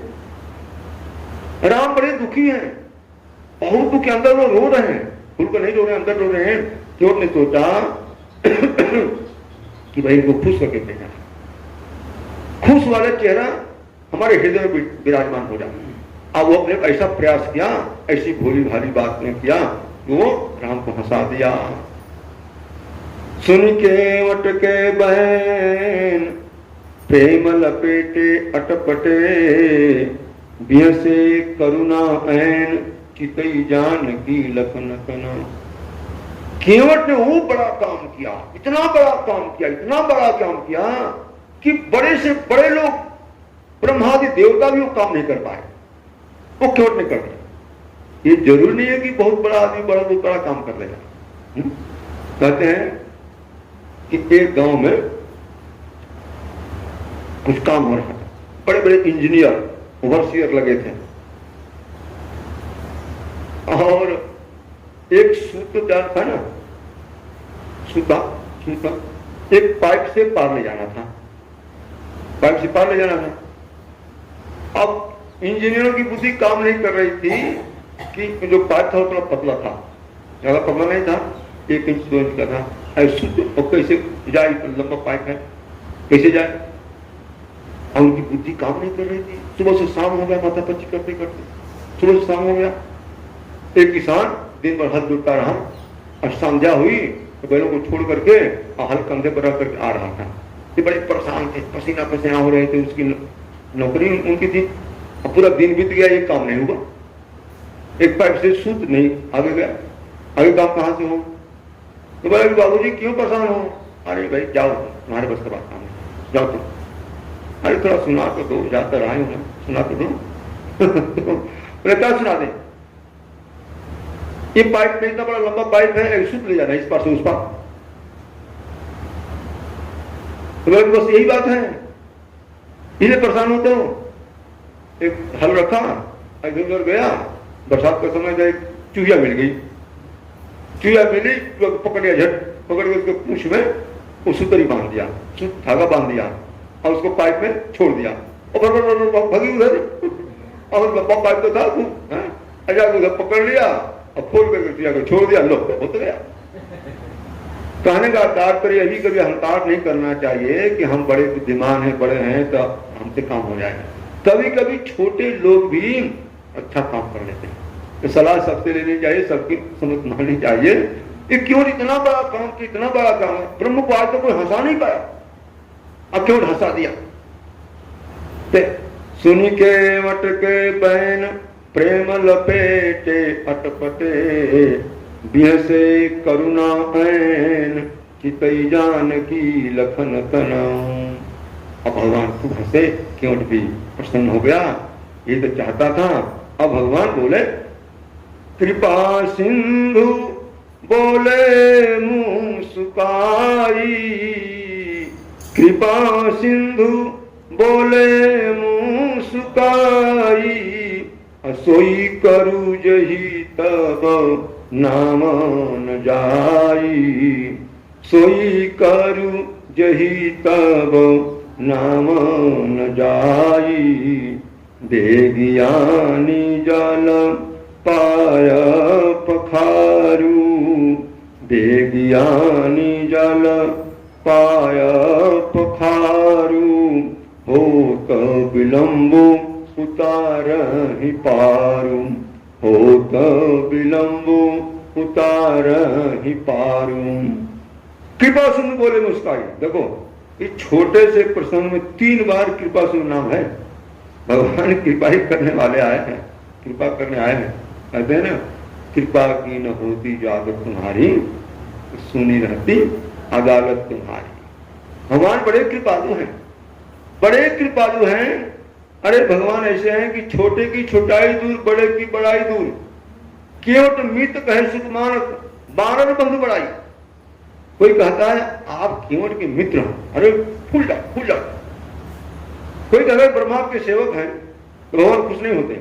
लेकिन जब केवट का नाम लेते, केवट आपके मित्र हैं, आप केवट के मित्र हो, तो भगवान खुश होगा। भगवान का अवतार इसलिए हुआ है। तो कृपा सिंधु बोले मुस्काई, पुनः हंस करके बोले कि भाई ठीक है भैया, जो तुम्हारे मन में हो करो, सोई करो जे तुम ना जाए, जे तुम्हारी नौका न जाए, तुम्हारी नौका स्थिर न बनने पावे, वही करो। तो केवट बोला कि प्रभु ये जो भाषा बोल रहे हो ना, एक करोड़ लोगों की भाषा है, हम तो गांव के रहने वाले हैं, हम ज्यादा पढ़े लिखे नहीं है, हम तो पढ़े लिखे है नहीं। महाराज ये भाषा आपकी समझ में नहीं आ रही, हमारी आपकी भाषा हमारी समझ में नहीं आ रही है। आप हमको तो सीधे बोलो कि हे केवट, वो अपनी कठौता में गंगा का जल भर लाओ, मेरे चरण को धो लो और धो करके नौका में बैठा लो और बैठा के ऊपर उतार दो। अब कह रहे कि सो करते ही ना हो जाएगी, ये भाषा हमारी समझ के बाहर का स्पष्ट हुआ। तब भगवान हम कहते हैं बेग ज्ञान जल पाए पखारो। ठीक है भैया, बेग जल्दी लाओ, जल्दी गंगा जल अपने कठौता भर लाओ और हो तो विलम्ब उतारे पाओ, पाँव धो करके और उतार दो हमको, विलम्ब हो रहा है, ज्यादा बहुत बात हो गई, अब जल्दी करो। अब पूज्यपाद गोस्वामी जी यहाँ थोड़ा ऐश्वर्य भी लिख दिए हैं। तो पूज्यपाद गोस्वामी जी की शैली है, जहाँ माधुर्य लिखते हैं ना, वहाँ झट ऐश्वर्य भी लिख देते हैं। ये भगवान कौन है? बलि के दरबार में एक पांव में सब कुछ नाप लिया, एक पांव से पृथ्वी है, दूसरे पांव से सातों लोग नाप लिया। वही भगवान आज की ओर से निहोरा कर रहे हैं, विनती कर रहे हैं, हमको नौका पार उतार दो। जिनके चरण से गंगा निकली है, उसी गंगा को पार होने के लिए याचना कर रहे हैं। अब केवट केवट राम रजाय सुपावा, केवट राम रजाय सुपावा, पानी कठौता भरी ले आवा, पानी कठौता भरी ले आवा। अति आनंद उमगिया अनुरागा, अति आनंद उमगिया अनुरागा, चरण सरोज पखारन लागा, चरण सरोज पखारन लागा। परसी सुमन सुर सकल सिहाही, बरसी सुमन सुर सकल सिहाही, यही सम पुण्य पुंज को नाही, यही सम पुण्य पुंज को नाही। पुल पर लिखते हैं, केवट राम रजाइस पावा, केवट राम का आदेश जब पाया अपने घर की तरफ भागा। भगवान बोले कि तू क्या कर रहा है? आप कह रहे हो कि जल्दी से बेग यहाँ जल पाए पकारू, जल्दी से कठौते में पानी भर लाओ और मेरे चरण को धो करके अपार उतार दो। अरे कहाँ जा रहा है? भगवान राम ने कहा केवट, अरे भैया तू कहाँ जा रहा है? मैं कह रहा हूँ 5 लाख मेरा चरण धो, तू यहाँ तक भाग रहा है घर की तरफ। केवट हाथ जोड़कर बोला कि मैं पढ़ा लिखा तो नहीं हूँ, लेकिन संतों से विद्वान से सुना हूँ कि धर्म करना चाहिए तो अकेले नहीं करना चाहिए। महाराज मैं गृहस्थ हूँ, पत्नी है, बाल बच्चे हैं, अपनी पत्नी को बुलाने जा रहा हूँ। हम पत्नी परिवार के सहित आपके चरण धोएंगे ना, इतना बड़ा सौभाग्य जो ब्रह्मा आदि को नहीं मिला हमको मिल रहा है, अकेले धो लूं? अब गया घर, अब पति से बोला चलो चलो जल्दी करो, बड़ा सौभाग्य प्राप्त हुआ है, परमात्मा श्री राम के रूप में आए हैं, चलो धोने को अपने आदेश दिए हैं, चलो धो लो, चलो चलो जल्दी चलो। कहते हैं कि सुन करके केवट की पत्नी के आंखों में आंसू आ गया। अरे रोती क्यों? रोने का समय है, ये तो बड़ी प्रसन्नता का समय है। जो बड़े बड़े देवता ब्रह्मादि नहीं कर पाए वो हम करने जा रहे हैं, और रो क्यों रही हो? आंखों में आंसू क्यों हो? तो बोले कि इसलिए नहीं रो रही हूँ, रो इसलिए रही हूँ कि आज मेरे पास सोने का पात्र होता, साक्षात परमात्मा आए हैं, उस सोने के पात्र में उनके चरण को धो लेते। हम गरीब हैं, सोने का पात्र नहीं है। बोले नहीं, रोने की बात नहीं है। अरे भगवान पात्र नहीं देखते हैं, वो तो पात्रता देखते हैं। पात्र नहीं तो पात्रता देखते हैं। अरे सोने की परास से हमारी काठ की कठौती है ना, वो अच्छी है, जिसे मैं कभी नौका से पानी लेता हूँ, कभी तो उसमें आटा भिगा देती है, वो तो अच्छा है, वो तो है ना, वही ले चलो। सोने का पात्र में चरण धोएंगे और पी लेंगे, समाप्त हो जाएगा। काठ की कठौता में हम चरण धोएंगे, पिएंगे, उसमें कठौता काट रहे सुख तो लेगा पानी ना, भगवान का चरण सुख लेगा, सुख लेगा। और उसमें आटा भिगा कर जब रोटी बनाओगी तो और हमारी बुद्धि शुद्ध कर देगा। कितना लाभ की बात है। भगवान पात्र नहीं, पात्रता देखते हैं। एक बात ध्यान रखो, बड़ी मार्मिक बात है। हम कहाँ विराजमान हैं? श्री बरसाना धाम में। श्री किशोर जी राधा रानी के चरणों में बैठे हैं। राधा रानी पात्रता ही देती है। भगवान भले पात्र दे दे, लेकिन पात्रता देने वाली श्री राधा रानी है। जिस दिन हम पात्रता दे देंगे, हम पात्र बन जाएंगे, भगवान अपने आप आ जाएंगे, दे देंगे कुछ जो कुछ चाहेंगे हम। एक लघु कथा है, आप लोगों को जानकारी के लिए सुना दो। एक बार भगवान श्री कृष्ण का जन्मदिन था नंदगांव में। नंदगांव में जन्मदिन था, जन्मदिन मनाया जा रहा था। सारे सबको निमंत्रण था, बरसाना वालों को विशेष ही निमंत्रण था। यहाँ विष्णुभान बाबा, हमारी मैया कीर्ति रानी और राधा रानी और सखियां जितनी हैं सब वो सहचरियाँ सब निमंत्रण गई हैं वहाँ। आनंद बाबा वृषभान वहाँ मिले, यशोदा मैया कीर्ति रानी मिली आपस में। भगवान कृष्ण राधा रानी के तो इसीलिए तो गए हैं वहाँ।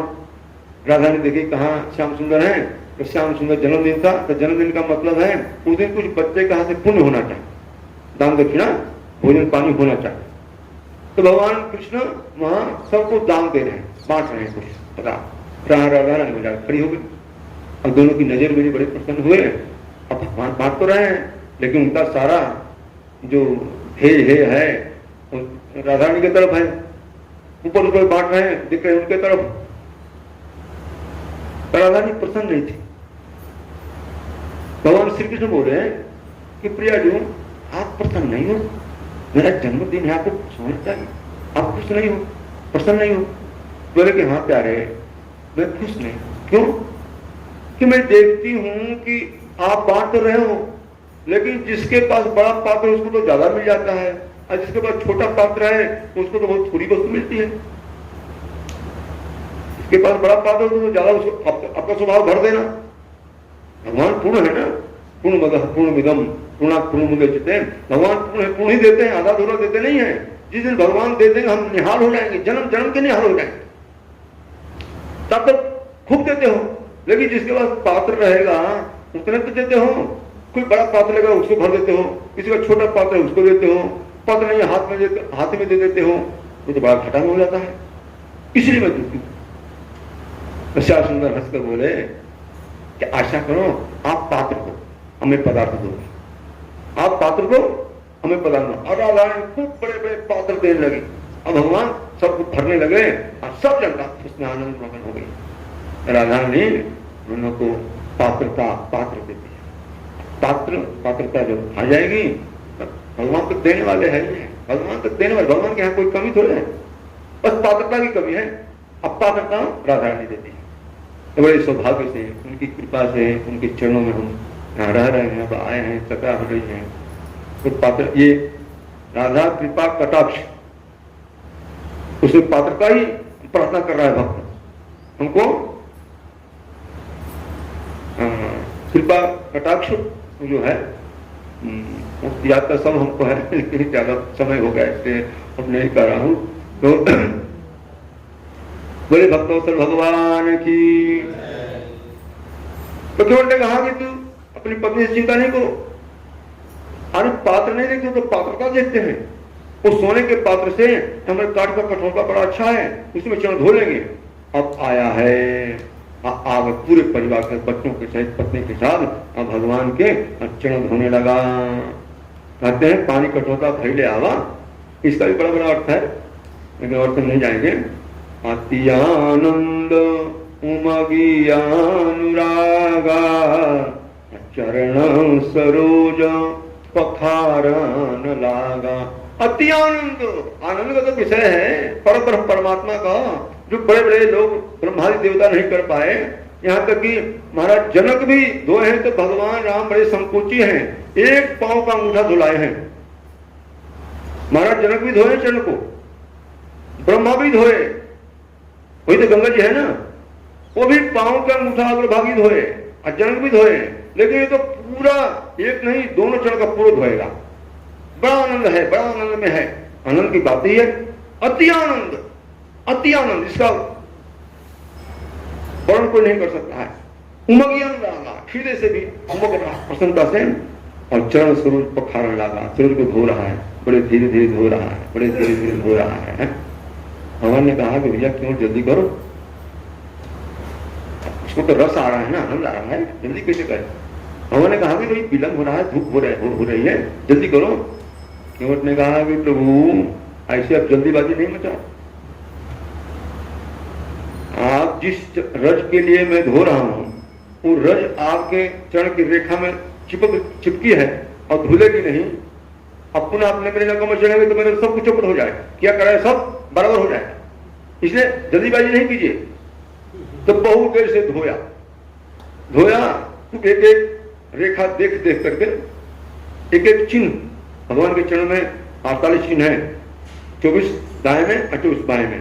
तो देख देख के चरण चिन्ह रेखा देख देख के धोया, धोने के बाद तो भगवान ने कहा कि अच्छा हो गया ना, अब नीचे रख दिया, केवट डाल लो, सब चौपट हो गया। अरे रेता में रख दिए, रेता लग गई, वही रेता आपके चरण से लग करके नौका में जाएगी, बस फिर स्त्री मेरी नौका बन जाएगी। सब क्या करा तो आपने चौपट कर दिया। तो भगवान ने कहा कि क्या बात पर उपाय क्या है? तो केवट ने कहा कि प्रभु ऐसा करो ना, जो चरण में धोता हूं मैं वीरासन से बैठा हूं, मेरे जांघ पर रख दो। वीरासन से बैठा है ना, वीरासन से बैठ कर धो रहा, इसे बड़ी फूर्ति होती है वीरासन से।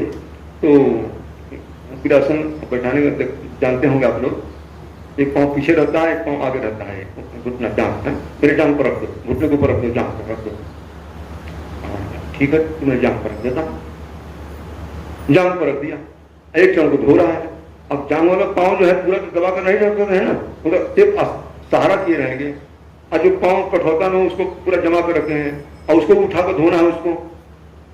केवट ने कहा कि भगवान ने कहा कि केवट क्या करूं, मैं तपस्वी महात्मा नहीं हूं, एक पांव को मेरे खड़े होने की आदत नहीं, यहाँ तक तो डगमगा रहा है मेरे को, जो कठौता पांव जमा उसको उठा रहा है, आज तुम्हारे जांघ को ऊपर हम दबा कर रख नहीं सकते हैं, मैंने गिरने नहीं पाए हम कहीं। तो केवट ने कहा कि प्रभु गिरने का भय आपको, तो मेरे सर को पकड़ लो, गिरने का भय है तो मेरे तो मेरे सर को पकड़ लो, गिरोगे नहीं। अब भगवान ने क्या करें, लखन ने कहा कि तुम सर को पकड़ लो, इस सर में बुद्धि है ना, इसकी बुद्धि सूद हो जाए, ज्यादा परेशान नहीं करे, जब उतार जाना। तो लखन ने इशारा किए, अब भगवान राम ने दोनों हाथों से केवट के सर को पकड़ लिया, सर को पकड़ लिया। यहाँ कुछ बात देखते हैं।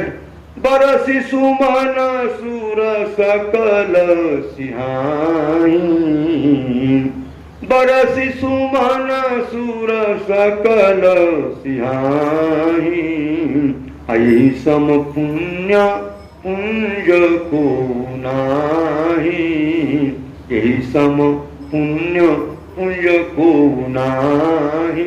इसके समान तो पूरे ब्रह्मांड में कोई पुण्यात्मा हुआ ही नहीं। इस क्षण हो रहा है भगवान राम के दोनों हस्त कमल को उसके सर पर रखे हैं। भगवान के हस्त कमल साधारण नहीं है, भगवान के हस्त कमल ऐसे हैं कि मेटति पाप ताप माया, ये सब भगवान रखते हैं उसका पाप ताप माया, शीतल सुखद छाह जही करके मेटति पाप ताप माया। हनुमान जी के सर पर रखे हैं और एक आदमी का भक्तों पर रखे हैं, तो इसकी व्याख्या नहीं करेंगे। भगवान के हस्तकमल ऐसे हैं कि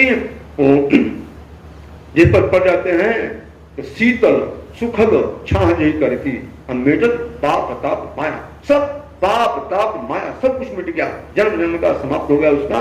और देवताओं ने उसकी भाग की सराहना करते हुए अब उसकी पुष्टि करने लगे, उसकी जय जयकार करने लगे हैं। अब दोनों चरण धोया है, अपने दुपट्टा जो था उस पर बिछा करके नौका में बैठाया है, नौका बैठा दिया। कहते हैं जल पखारी जल पान करी आप सहित परिवार, पितरु पार करी प्रभु पुनि मुदित गयो ले पार। जल पखारी जल पान करी, चढ़ को धोया और झट देखा कि वहां बड़ी भीड़ लग गई, बड़ी भीड़ लगी कि देवताओं ने सोचा ना भगवान का चरणामृत है पर हम लोग भी ले लें, हमें उसको भाग मिल जाए। तो पहले अपने पी लिया, अपने पी लिया, अपने परिवार को पिलाया। मैंने विद्वानों से सुना है जब ऐसा हो देखा देवताओं ने कि पहले तो अपने पी लिया, अपने परिवार को पिलाया, तो जूठा कर दिया ये, और उस किनारे हो गए देवता लोग, किनारे हो गए, मैंने भगवान के चरण दोदक से वंचित रह गए। भगवान का चरणोदक जूठा नहीं पता, वहां बड़े छोटे का भेदभाव नहीं, कौन कौन लिया कौन कौन नहीं लिया। भगवान का चरणोदक तो विद्वानों के मुख से मैंने सुना है, संतों के मुख से, कि केवट के दिन से ही भगवान के चरणोदक की लेने की प्रथा चल गई। पहला भगवान का चरणोदक केवट ने लिया अपने परिवार के सहित, अब बड़प्पन में वो देवता किनारे रह गए, वंचित रह गए। तो पद पखारी जल पान करी आप सहित परिवार और पितरु पार करी प्रभु पुनि, चरण धो लिया, चरणों को पी लिया परिवार के सहित। अब राम ने कहा कि क्यों अब जल्दी नौका पर चढ़ाओ, उतारो, अपने अपने दुपट्टा को खड़ा किया, दुपट्टा तो खड़ा किया, गंगा के रेत पर खड़ा नहीं किया। चोर ने कहा कि प्रभु एक विनती है, देखो नियम यह है कि पहले के यात्री रहते हैं ना, उनको पहले पार उतारा जाता है, और जो बाद में यात्री हो उनको बाद में उतारा जाता है। अब लखनलाल तो कुछ थे नहीं। लखनलाल बोले कि प्रभु अब कौन यात्री खड़ा है? हम लोग सबसे पहले आ गए, अब तब से परेशान कर रहा है, अब चलो धुला लीजिए, अब तभी परेशान करना छोड़ा नहीं, अब तो कोई दिखाई भी नहीं देता है यहाँ। हमारा राम ने कहा क्यों? देखो यहाँ कौन है? कोई दिखाई भी नहीं देता है, कौन हमसे पहले आया यात्री? क्यों ने हाथ जोड़कर बोला कि प्रभु हमारे यहाँ पहले से पितर हैं, हमारे पितर हैं प्रभु, वो गंगा रूपी तीर्थ में रहते हुए पाप किए हैं, उनको तो आप ही उद्धार कर सकते हो, आप ही पार कर सकते हो, अपने कर्म से तो पार होंगे नहीं वो। तो प्रभु आप गुरुकुल में वेदों का मंत्र पढ़े होंगे, कर्मकांड सीखे हैं, प्रभु वो मंत्र आप बोलिए, मैं अपने पितरों को जलांजलि तर्पण कर दूं, उनको पार पहले उतारो और तब मैं आपको पार उतारूंगा। तो पितरु पार करी प्रभु पुनि। लखनलाल ने कहा ठीक है प्रभु, ये भी कर लो, इसकी बात मान लो। अब लखनलाल और राम जी वो वैदिक मंत्र उच्चारण करने लगे, क्यों अपने पितरों को तर्पण देकर उद्धार करने लगा, सारे पितरों को उद्धार कर दिया। यही तो भक्ति की महिमा है, जो भक्ति करता है अपना तो उद्धार करता है। अभी चर्चा हुई थी ना कि 21 पीढ़ी का उद्धार कर देता।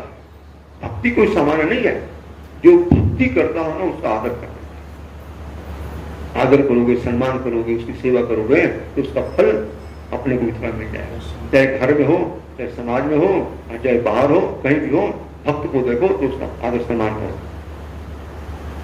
अपना भी काम बन जाएगा।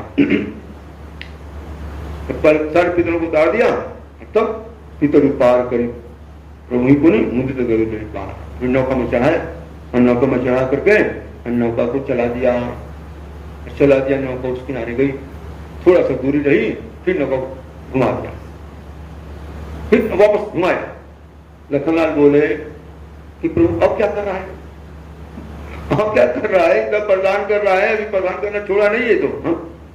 अब नौका किनारे लग गई, थोड़ी दूर तो थी नौका, अब किनारे लगा तो हम लोग उतर जाते हैं। इसकी कोई वस्तु भूली हुई है, कोई छुट्टी हो उस पार, तो उसके बाद रहता। हमारा राम ने कहा क्यों क्यों नौका क्यों लगाओ, हमारे किनारे लगाओ, क्यों घुमा दिया? क्या तुम्हारी उस पार कोई वस्तु भूली है क्या, कोई छूट गई है? तो ठीक है ले लेना, तुम तो ये रहने वाले हो, हम लोग को अब दिन चढ़ रहा है, मेरे किनारे लगा दो, हम उतर जाएंगे, तब अपनी वस्तु लाते जाना। केवट ने कहा कि प्रभु कोई वस्तु नहीं भूली, कोई वस्तु छूटी नहीं है, तब नौका क्यों घुमा दिया? तो केवट ने कहा कि प्रभु आपको मां कैकेयी ने 14 वर्ष का वनवास दिया है। मैंने कहा दिया, तो दिया है तो 14 वर्ष कोई ठिकाना निश्चित तो नहीं किया है, कोई निश्चित जगह तो नहीं बताया है कि अमुक दिन यहाँ रहना, अमुक दिन यहाँ रहना, अमुक दिन यहाँ रहना, अमुक दिन यहाँ, ऐसा तो कोई निश्चित नहीं किया है ना। हमारा राम ने कहा कि नहीं क्यों, ऐसा कोई निश्चित नहीं, वो तो हमारे मन को, हमारी प्रसन्नता को जहाँ मैं चाहूँ वहां रहूं। केवट ने कहा कि प्रभु नौका मेरी है, मैं आता हूँ, नौका में 14 वर्ष बैठे रहिए, आपको मैं जल विहार कराते रहूं। जाने की जरूरत क्या है? अरे आपको कोई क्या नहीं तो मैं आपका हूं, आपके लिए हूं, मैं भक्त का स्वरूप है, भगवान का भगवान के लिए, मैं आपका हूं, आपके लिए हूं, आप हमारे हैं, आपके लिए मैं हूं। तो 14 वर्ष नौका में बैठे रहिए, जल विहार करते रहूं। भगवान को पुनः हंसी आई, बोले कि भैया मैं जल विहार करने नहीं आया हूँ, बहुत काम हमको करना है, किनारे लगाओ और जल्दी उतार दो। लेकिन क्यों सुना नहीं, बीच धार मिलाया, गंगा के बीच मिलाया, ला करके चक्कर लगाया नौका को। लोग क्यों मल्ला होते हैं ना, उनको चक्कर लगाने आता है, वो कला, एक कला होती है, ऐसा वो पतवार जो मारते हैं ना, डांडी जो है आगे पीछे, तो नौका घूमने लगती, चक्कर खाने लगती है। 4 चक्कर लगा नौका को लगाया। राम ने कहा क्यों क्या कर रहा है भाई? अरे हम राजकुमार हैं, घोड़े पर चढ़ने का अभ्यास है, नौका में हमको चढ़ने का अभ्यास नहीं है, हमको डर लग रहा है। केवट ने कहा कि प्रभु 4 चक्कर में आप रुक गए, आप भी समझो कि जीव 84 लाख कैसे चक्कर लगाता है, जीव के दुख आप भी समझो, अब 4 चक्कर में रुक गए, जीव 84 लाख का चक्कर कैसे लगाता है। अपना प्रभु आपको डर लगता है तो मेरे बाह को पकड़ लो, मेरे बाह को पकड़ लो। लखनलाल बोले ठीक है प्रभु, इसको बाह को पकड़ लो। क्यों? भगवान श्री राम ने कीमत को बाह को पकड़ लिया, क्यों? और धन्य हो गया, और धन्य हो गया। कि सबसे ऊंची भक्ति, श्रेष्ठ भक्ति यही है। भक्त भगवान को नहीं पकड़ता है, भक्त भगवान से कहता है कि प्रभु आप हमको पकड़ लो। भक्ति दो तरह की होती है, एक मार्जार बिल्लीवत और दूसरे बंदरवत। तो बंदर जो है ना अपने बच्चे को पकड़ रहता है, बच्चा को भी थोड़ा रहता है, सारा बच्चा माँ को पकड़ रहता है, बंदरिया को पकड़ रहता है। बंदरिया भी थोड़ा सहारा देती है, लेकिन मुख्य काम होता है बच्चे को माँ को पकड़ना। अब बिल्ली होती है, बिल्ली अपने बच्चे को पकड़ती है। तो ज्ञानी भगवान को पकड़ता है, लेकिन भक्त भगवान को नहीं पकड़ता है। भगवान से ही निवेदन करता है कि तुम आप हमको पकड़ लो। देखो, जो बिल्ली चूहा को पकड़ेगी तो उसी मुंह में उसी दांतों से राम नाम सत्य कर देगी, और उसी मुंह में उसी दांतों के बीच में अपने बच्चे को कहते हैं, सुनी सुनाई श्रुति की बात, श्रुति माने सुनी सुनाई बात है कि बिल्ली 7 दरवाजा जब लांघती है ना तब बिल्ली के बच्चों की आंख खुलती है। ऐसा मैंने सुना है, लोग कहते हैं, शुरू से ऐसा सुनते हैं कि बिल्ली अपने बच्चों को 7 डेढ़ी ले आएगी तो उसकी आंख खुलती है।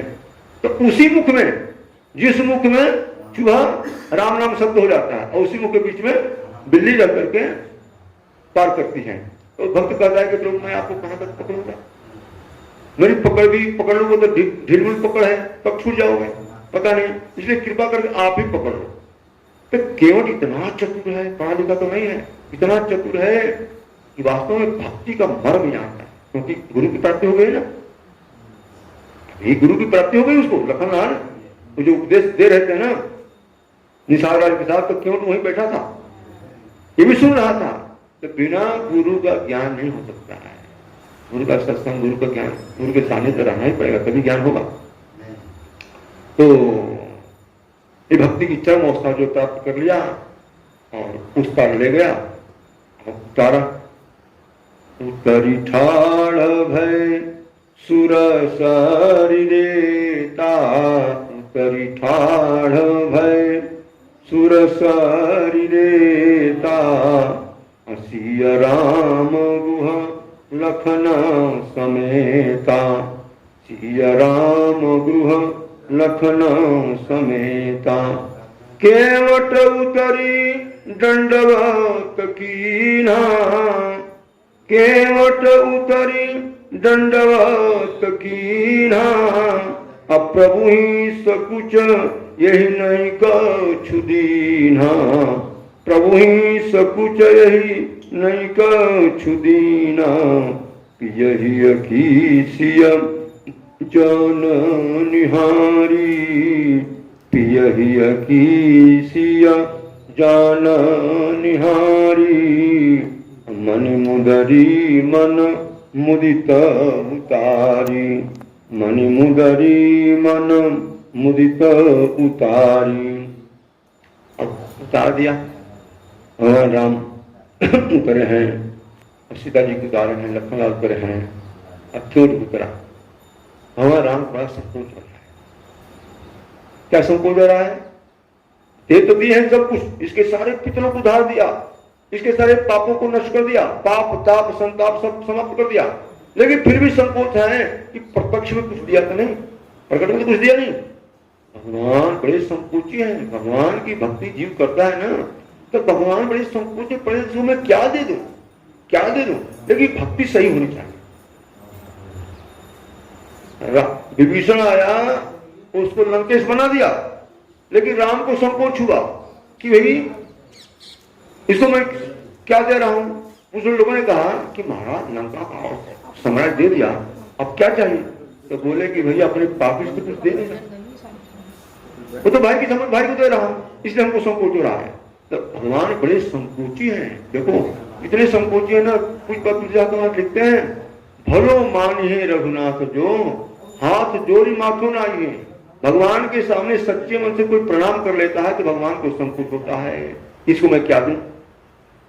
तो भगवान को संकोच, श्री राम को संकोच हुआ। सीता माँ समझ गई, अपने जो मणियों की मुद्री है झट उतार करके राम को दे दिया। स्त्री का पत्नी का धर्म कि पति के संकट में भाई अपना कुछ भी हो अपने पास उसको दे दे, स्त्री का धर्म है। सीता जी ने अपनी स्त्री धर्म निभा, अपनी अंगुली की मुद्री की दे दिया। राम देने लगे लेकिन नहीं दिया। प्रभु मैंने क्या नहीं पाया? अरे सब कुछ पाया। नाथ आज मैं कहा न पावा, मिटे दोष दुखदारी दावा, बहुत काल में कीन मजूरी, आज दिन विधि बन बनी पूरी, अब कछु नाथ न चाहिए मोरे, दीन द अनुग्रह तोरे। भगवान खूब दिया, बोले पर प्रभु नहीं। अरे जितना जन्म जन्म की मजदूरी में किया सबका इकट्ठा आज ही तो हिसाब हो आपने कर दिया। मैं हाथ से अपना चरण धुला लिया, मैं आपको पार उतारा। तो भगवान ने कहा कि ठीक है लेकिन प्रत्यक्ष में कुछ ले लो। ये मणि मुद्री सीता जी की है, इसमें चारों पदार्थ हैं, धर्म अर्थ काम मोक्ष सब ले लो। एक चोट ने कहा कि नहीं तू नहीं लेंगे हम। सीता जी राम जी को भी राम जी दे रहे थे, नहीं लिया तो फिर राम जी ने लखन को दे दिया कि लखन आप दो। लखन लाल देने लगे, लखन लाल से नहीं लिया तो लखन लाल सीता जी को दे दिए। तो सीता जी देने लगी तो सीता जी से नहीं लिया तो सीता जी पुनः अपने अंगुली में डाल दिया। तो कहा कि प्रभु ठीक है अभी तो नहीं लूंगा। राम ने कहा कि क्यों कुछ ले लो, बहन ले लो तो हमारा भाई ठीक नहीं है ये। तो उन्होंने कहा कि प्रभु आप देना ही चाहते हैं तो दो बात बोलो। एक तो महाराज दोबारा जब आओगे ना तो मेरे नौकर से करना और जो कुछ देंगे मैं ले लूंगा, जो कुछ देंगे मैं ले लूंगा। और कोई बड़ी भाव इसमें तो ने कहा कि प्रभु अब आप भी हमारी जात के हैं, जाति से नाई से न नाई डेत, धोबी से न धोबी डेत हैं, और देख के उतराई ना जाति न बिगाड़ियो है। भाई हम तो एक जाति के हैं। लखनलाल बोले कि प्रभु एक जाति कैसे है ये? लखनलाल बोले कि एक जाति कैसे हो, हमारी जाति हो तुम? देखो प्रभु भव सागर से उतारते हैं, अब मैं गंगा नदी से उतारता हूं, तो भी क्यों है मैं भी क्यों तू? चोट ने कहा कि प्रभु एक बात तो है कि हमारे घाट आए मैं आपको उतार दिया, मैं आपके घाट आऊं ना तो आप भव सागर से उतार देना। और दूसरी बात बड़ी चतुराई से क्यों इतना चतुर है, गुरु की सदगुरु की प्राप्ति हो गई ना। सदगुरु की प्राप्ति से बुद्धि विवेक भक्ति ज्ञान सब आ जाता है। क्यों ने कहा कि प्रभु वापस लौटोगे जब 14 साल के बाद, अब मेरी नौकर से करोगे जो कुछ दोगे मैं ले लूंगा।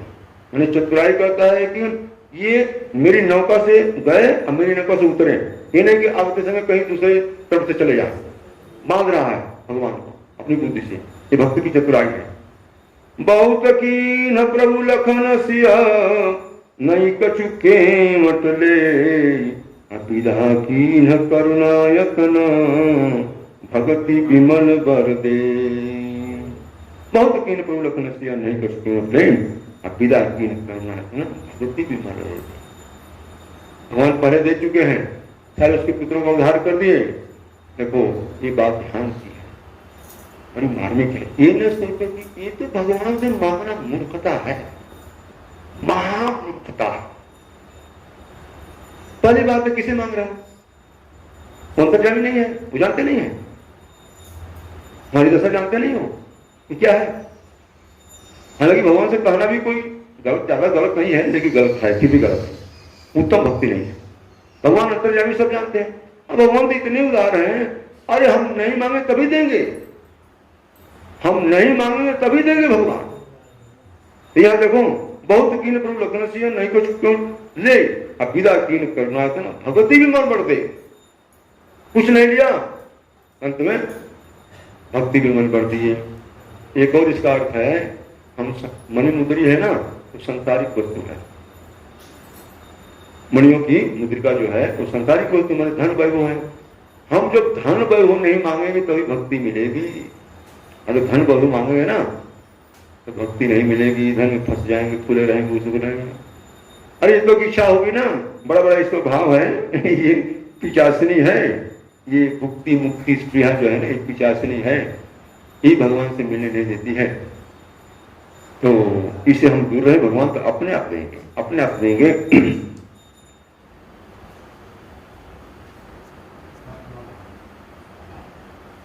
ये अपनी वाणी को मैं श्री राधा रानी के करकमलों में समर्पित करके विराम दे रहा हूँ। आपका जन्म जन्म गाना गा लो। तुम्हें